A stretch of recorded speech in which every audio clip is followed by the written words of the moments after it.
Welcome to The Source, where we combine the headlines with in-depth conversations with the newsmakers themselves. I'm Pinky Webb. Today on the program, it's a race against time. Metro Manila mayors beef up measures to contain the rapid increase of COVID-19 cases. And 1 year on, Malacanang says the government is doing an excellent job in handling the pandemic. A probe is underway on the killing of Calbayog Mayor Ronald Aquino. The police say it's a shootout, but the family insists it was planned. And despite the recommendation of senators to fire Lieutenant General Antonio Parlade as anti-communist task force spokesperson, Defense Chief Delfin Lorenzana sees nothing illegal in appointing Parlade. Senator Panfilo Ping Lacson joins us live.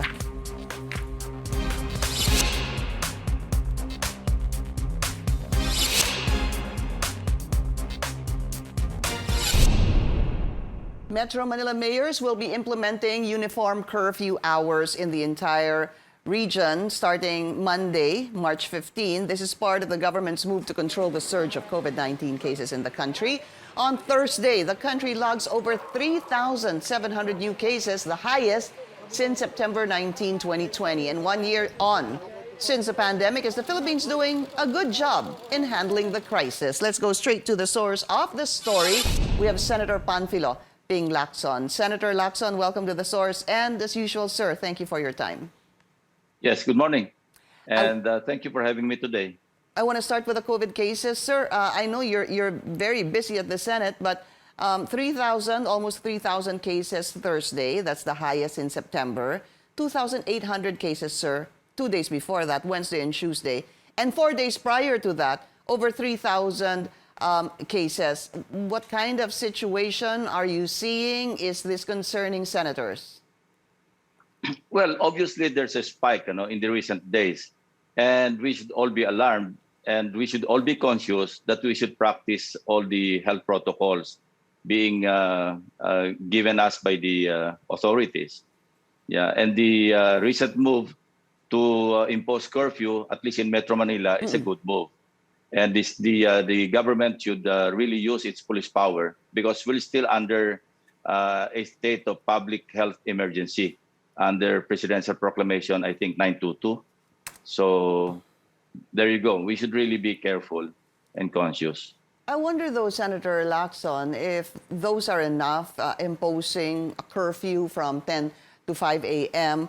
and deploying possibly more police and maybe even military back on the streets. Palagay niyo ho ba sapat na yon, or meron pa ho kayang kailangan gawin? Do you think we should revert back to a stricter quarantine status? Well, it's maintaining a balance between our economy and the health concerns of our people. Ang problema kasi, meron tayong vaccines na dumating, more than 1 million, and there are more coming. Unless we accelerate the pace ng vaccination, medyo matatagalan tayo, because I did some computation, I did the math. As of March 10, ito yung latest report, latest update. Nasa 100 plus thousand, 114,615 ang na-vaccinate. So, kung i-compute natin yon, pumapatak na parang nasa mga 4,000 a day.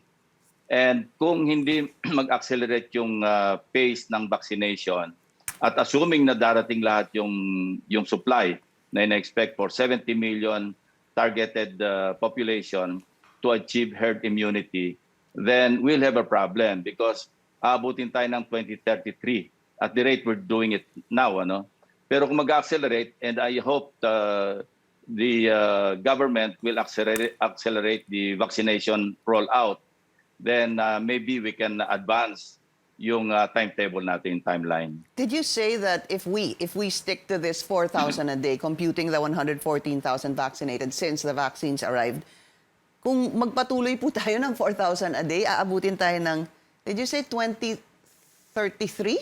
33, because ang computation 23. ko is 11 months, 11 years and 8 months. So 2021 tayo, effectively 2033 na yon. Kung hindi mabago yung pace. Opo. Kasi yung latest update as of March 10, yun ang sinabit ng NTF, ng National Task Force. Opo. Okay. Kaya pag kinumpit natin, kasi nakaka 1 week na tayo eh. March 4 dumating yung vaccines and then the following day, nag-start na ng vaccination, di ba? So March 5. So between March 5 and March 10, sabihin natin March 11. So effectively, 1 week yon.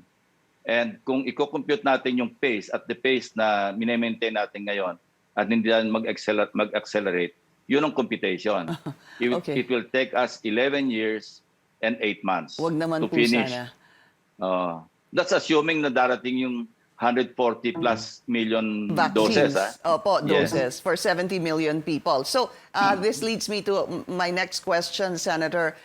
Wala pa pong dumadating na procured vaccine. Ang dumadating lang po yung donated ng China at yung galing po sa COVAX facility. What is happening, Totoo sir? yun. Yeah. Yung 600,000 na Sinovac, yun yung donation ng Chinese government. Yung additional na 487, ito naman yun sa COVAX AMC, no? Yung COVAX facility. Donated naman ito ng World Bank. Through the World Bank, of course, but may mga rich countries from the West na nag-donate sila ng, I think ang target nila rito is something like 2 billion doses. And the Philippines is allocated parang 44 million doses ang ibibigay sa atin. So the rest, isasama mo pa ron yung donation ng private sector na at saka yung sa local government. So we really need to procure. And I think si General Galvez is scrambling to really work on yung supply. I heard he flew or he would fly to India. He's there, sir. Yun. So he's in India now trying to ink this deal with Novavax. Novavaxers developed in the United States, manufactured in India, in Serum Institute of India. Yung sa barat nila. Opo. So andun siya ngayon. Hopefully, they're looking at kundi po 20, 30 million. But still, it begs the question, Senator, wala pa rin pong dumadating na vaccine na binili po natin. Is that a lack of planning, sir? Naunahan ho ba talaga tayo? Hindi ba tayo nag-down payment? O talagang kulang lang ho talagang supply? Naunahan tayo ng mga mayayamang bansa tulad ng United States. Remember, si President Biden, nangako siya na yung first 100 days niya, 100 million yung kanyang ibabaksinate. So, pinakyaw niya yung Pfizer, yung Moderna, yung at least yung ginawa sa United States. So, naubusan tayo. And it's a good thing that si Ambassador Babes Romualdez is working on the availability of Moderna. And I was told by one businessman na merong, kasi procurement nila, I think, nasa mga 13 million yung Moderna. And I was told that in May, this coming May, may darating na initial na 150,000. Still, private sector ito, hindi pa ito sa government. So wala pa talaga yung procurement ng government. Hindi pa natin alam kasi lahat indicative lahat yung petsa na sinasabi.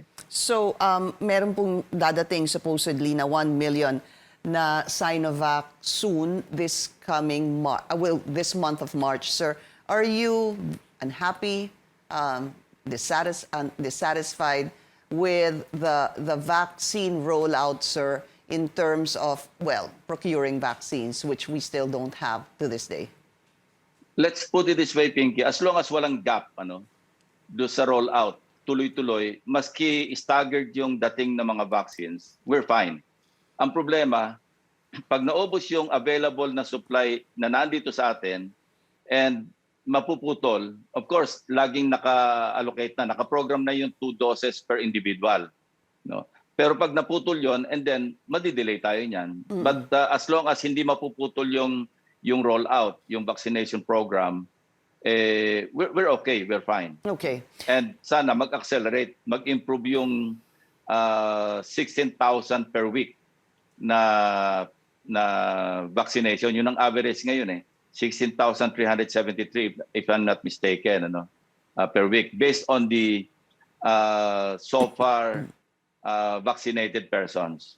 Why are you saying 16,000, sir? I just want to clear this up because if you're saying 4,000 a day, yung average, 16,000 a week, that doesn't seem to add up because if it's 4,000 a day times 714, that's Yeah, 28. I'm sorry. I'm sorry about the daily average. Ang ginawa kong computation kasi is yung so far, yung update as of March 10, and then kinonvert ko yun sa weekly kasi 1 week na yung I see, okay. nakaka-depass, and then 70 million over yung whatever yung available at saka yung na-vaccinate na. So it came out as yun nga 11 years and 8 months kasi Okay. 11.7 years eh. Senator, as a last question on what government or how we have responded to this pandemic. Malacanang calls this excellent, how we have actually addressed the COVID-19 pandemic. I remember a tweet you said the problem with that statement is if they actually believe it.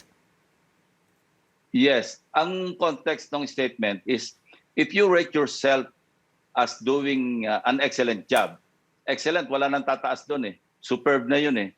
Then you won't find any room for improvement. And we have a problem because we all know that the government is not doing an excellent job.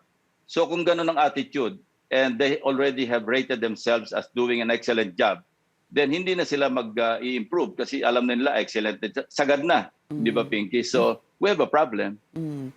How would you rate the government's... If they actually believe it. Oh, sa inyo po, Senator Ping, how are we doing? How is government doing so far? Well, too early to tell kasi nga karo-roll out lang ng vaccines kasi makakagalaw lang talaga tayo pag na-achieve natin yung herd immunity, which is the 70 million targeted population. Times 2, of course. So let's see. Yeah. Opo, 140 million vaccines. All right, coming up, an ambush or a shootout. Senator Lacson shares his thoughts on the killing of Calbayog Mayor Ronald Aquino. And later, the Bloody Sunday raids that left 9 activists dead. This is The Source on CNN Philippines. Please stay tuned.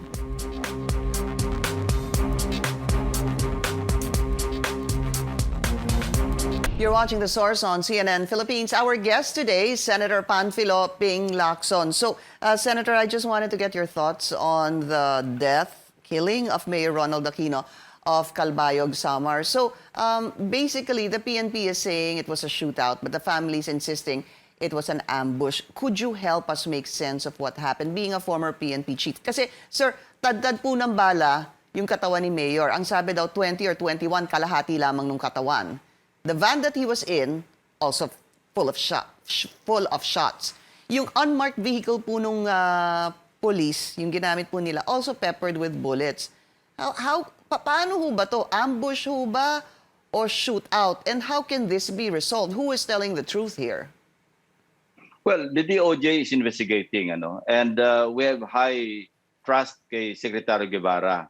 When he says he will investigate, he is really investigating. And I think may track record naman yung mama for being fair in the conduct of his investigations, even in the past. Now, ang nangyayari kasi, yung he says, we depend largely on witnesses or eyewitnesses, so-called eyewitnesses.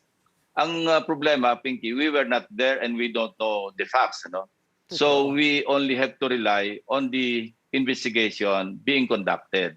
Just like the mass killing of activists or NPAs, as the armed process is now saying, na NPAs, armed combatants yung kanilang napatay. There's so many reports coming in na they were just killed without a fight. And I already made my statement here that the armed forces personnel and the other law enforcement officers, isa lang naman ang justification to kill a person. It is in self-defense at saka yung defense of a stranger or a companion. No other.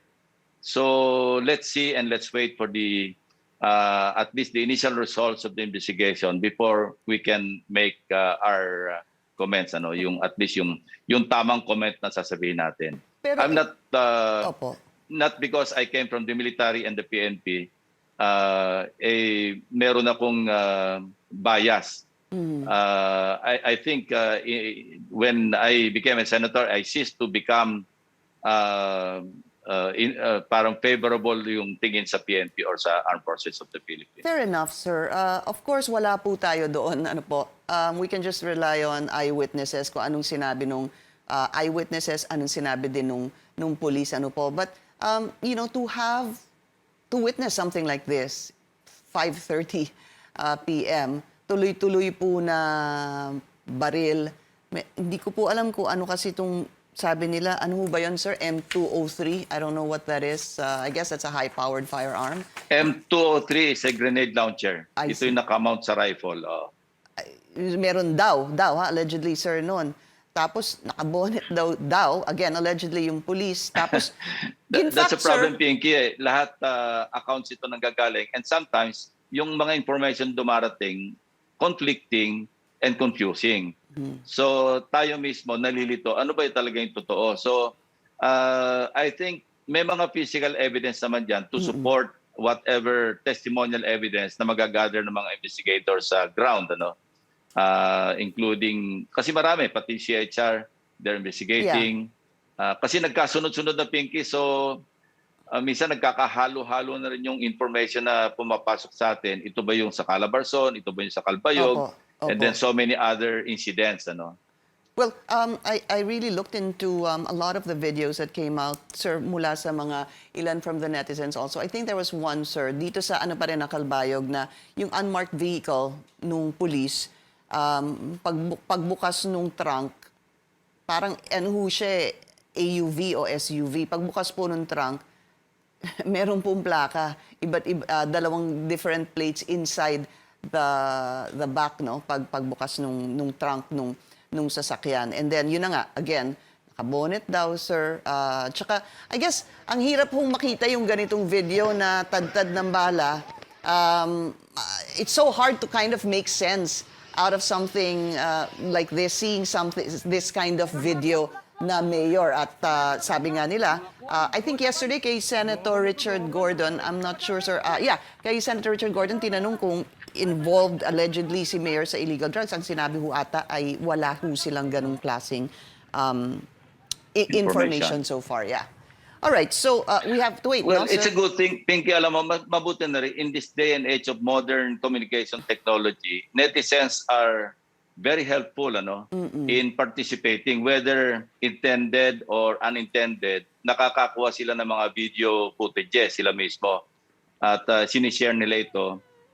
I just hope na hindi lang nila i-share ito sa social media, i-share nila sa mga investigators para talaga makatulong. Because pag overwhelming yung evidence, I think, maski sabihin pa natin, assuming without admitting na may bias yung mag-iimbestiga because kabaro nila, pagka sobrang na yung pressure because sobrang overwhelming na yung evidence na pinipresenta, especially kung physical evidence to like video footages and then yung forensic results, yung examination, then malaki may tutulong yon para ma-guide properly yung conduct ng investigation. But isn't that the sad part, Senator Lacson, that kailangan, parang maswerte na lang na may netizens ngayon nakakapagkuha ng video. Otherwise, it's so hard to actually have a clear determination kung ano talaga nangyari dito. Because, you know, if you don't see anything, it's hard to believe what one person would say over the other, hindi ba ho? Kasi, what about these body cams? Isn't it about time, sir, na gamitin na ito? Why? Puntahan po natin yung 9 dead na activists dito sa Calabarzon. Very quickly, let's talk about that too. I mean, again, he said, she said, sir, sabi ng pulis ng laban. Ang sabi po nung kabilang kampo, hindi ng laban. Pumasok ang pulis sa loob, na-secure na yung area, pinalabas daw yung pamilya, according to Congressman Nery Colmenares, pagkatapos, paglabas ng pamilya, nakarinig na lang daw ng mga putok. And to add to that, sir, 4 of the remains were, for lack of better terms, sir, held hostage in this funeral home in Antipolo. Nakagabi ata, naibigay na sa pamilya. Why are these things happening, Senator? Well, yun ang problema because napag-usapan namin ito sa debate, sa plenary debates namin. When I was being interpolated dito sa committee report na sinabit ko, na final namin, doon sa NTF-LCAC. Yes. I think it was Senator Gordon who interpolated me. And yun ang sinasabi niya, na kapag yung commander-in-chief ang nag-utos ng kill, kill, kill or shoot to kill, then it's incumbent. I told him it's incumbent to upon the middle level officers or even the high-ranking officers na i-clarify nila, i-qualify nila mabuti kung ano ibig sabihin ng order. Because pag sinabing kill, kill, kill, hindi ibig sabihin nun talagang harabas na, yung kanya-kanya na, parang bahala na si Batman. There are still laws that govern yung pagpatay ng tao. Sabi ko nga kanina, the only justification under the law is in self-defense or in defense of oneself. And then let me add to that, Senator Ping, sabi mo nga, buti na lang nandyan yung, an added information, of course, yung netizens. There's also a viral video. I'm not sure if you saw this, Senator Ping, doon po sa Valencia, Bukidnon, na supposedly may pulis, may kinuhang baril, nagpaputok. Yeah. Did you see that, sir? Tapos inilagay doon. I saw that. Yeah. Pero can you imagine, sir, kung di nakuha po yung video na yan? Well, meron na naman version yung police doon. Yes. Sinasabi nila, in frustration, Nagalit. pinaputok. Well, all these things that have been happening, not just now. Remember the case of the Korean who was kidnapped, Yes. effectively for ransom, and then he was killed. Ang testimony na nakuha namin doon, right inside the Camp Crame. Opo. So we investigated, we produced, we managed to produce some evidence, and we submitted everything to the authorities because yung Senado naman or yung Kongreso, we can only conduct inquiries in aid of legislation. But it is the function of the executive to conduct the criminal and the administrative investigation against those who may be responsible. How can this be resolved, sir? Paano ho ba? Body cams? Umpisahan na ho siguro talaga yon. That would help. Kasi matagal na namin pinondohan yung body cams. Mukhang, bakit hanggang ngayon di pa sila nakaka-procure? No? Nanghingi sila ng pondo for body cams. Pinondohan namin yan, I think 2 years ago pa yata. Pero hanggang ngayon, ba't hindi pa ito na po-procure? May pondo na. Oh. Okay, so then let's talk about the recommendation of the Defense Committee at the Senate, sir, yung kay General Parlade na tanggalin siya from his post as NTF LCAC spokesperson. So tell us the reason behind this, because from my understanding, sir, parang it becomes unconstitutional because he should not be holding a civilian post because he's still active in the military. Please explain, sir. First, let me clarify, Pinky, na yung committee report as filed did not recommend the removal of General Parlade. Maybe my legal staff overlooked yung provision sa Constitution. It was Senator Drilon who pointed it out during interpellation and during the period of amendment. Siya yung nag-propose ng amendment na tanggalin si Parlade, and I agree with him 100% when I checked the particular provision. It's found in Article 16, paragraph 5, section 4, section 5, paragraph 4. Ang sinasabi doon, hindi pwedeng ma-appoint o ma-designate ang isang military official or personnel in active service sa anumang kapasidad, in any capacity, sa isang civilian position. Now, ang sabi ni SND or Secretary Lorenzana, hindi raw ang constitutional. Ang advice ko sa kanya is to first read the composition of the NTF LCAC. Basahin niya yung Executive Order 70 series of 2018 na mismong ang nagpalabas ang Pangulo ng Pilipinas. Ang composition noon, ang chairman, Presidente ng Pilipinas, civilian. Yung vice chairman, yung NSA, Secretary Esperon, civilian. Ang mga miyembro ito, SND, civilian, SILG, civilian, Secretary of Public Works and Highways, civilian, Secretary of the DSWD, civilian, 2 private sector representative, civilian. The only member ng NTF LCAC, ad hoc ito, task force ito yung Chief of Staff ng Armed Forces of the Philippines. Kasi nga, may role siya doon. Pero pag sinabing in any capacity, si Lieutenant General Parlade is disqualified under the Constitution, not just under the law, under the Constitution, because active service siya. And in my recommendation, do sa aming committee report, as part, excuse me, ang sinasabi namin doon, merong conflict do sa accountability at saka answerability. In fact, when Secretary Lorenzana ordered the AFP to investigate yung mga pronouncements na ni General Parlade na hindi nakakatulong, sometimes bordering even on the constitutionality or unconstitutionality of the recently passed Anti-Terrorism Act of 2020 na ngayon nasa Supreme Court. Ang sinabi niya, in-order niya yung AFP. Ang sagot ng Chief of Staff, si Lieutenant General Cirilito Sobejana, sabi niya, my hands are tied because yung ginawa ni Lieutenant General Parlade was in his capacity as a spokesperson of NTF-ELCAC, hindi as a member of the armed process. So there goes the problem. Yun ang sinasabi ko, sinite ko sa committee report. But then, it's good that Senator Dillon pointed out na hindi lang ganun ang problema. May problema tayo dyan because it's in the direct contrast do sa provision sa Constitution na nagsasabi nga na ganun. Hindi pwede yung concurrent capacity. Pag active military service ka, doon ka lang sa armed forces. Hindi ka pwedeng humawak ng ibang posisyon in any capacity ang sinasabi doon. Eh yung for all intents and purposes, yung NTF-ELCAC is a civilian task force. It is not a military task force. So there you go, Pinky. So, ngayon, recommendation niyo sa amin is really up to the armed forces or the defense establishment because I heard that Malacanang is leaving it to Secretary Lorenzana to decide. Eh gano'n naman ang position ni Secretary Lorenzana. So the next remedy is for anybody to question it before the Supreme Court to at least arbitrate and interpret. Pero sa akin naman, when the law is clear, sabi nga ng mga abogado, there is no room for interpretation kasi napakalinaw pag binasa natin yung Article 16, Section 5, Article 4, no member of the military in the active service ang pwedeng humawak ng civilian possession in any capacity.